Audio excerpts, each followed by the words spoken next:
ይህ ምክክር ለምን አስፈለገ?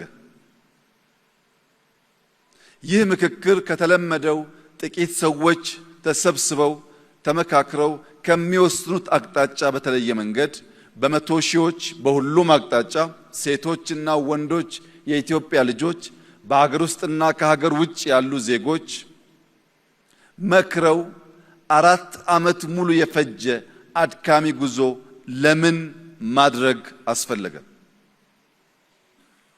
ሁላችሁም እንደምታውቁት ኢትዮጵያ እጅግ ታሪክ ጠገብ ጥንታዊት ሀገር ናት።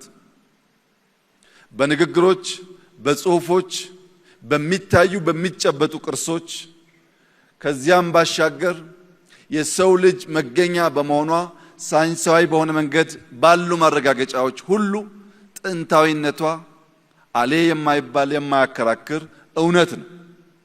ነገር ግን በዚህ ታሪካችን ውስጥ አንድ ስብራት አለ፣ አንድ ስንክሳር አለ፣ አንድ ውድቀት አለ።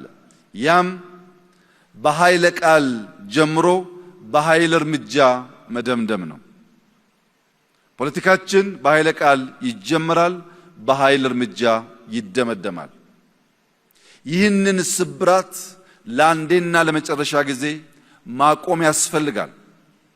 የኢትዮጵያን ታሪክ ወደ ኋላ መለስ ብለን ከኢፋት እስከ ግቤ፣ ከወላይታ እስከ ከፋ፣ ከወሎ እስከ ሸዋ፣ ከላስታ እስከ ትግራይ፣ ከአፋር እስከ ሶማሌ የኢትዮጵያን ሱልጣኔቶች የኢትዮጵያን ስርወ መንግስት ብንፈትሽ በሁሉም ጊዜ የምናየው ስብራት በኃይለ ቃል ጀምሮ በኃይል መደምደም ነው።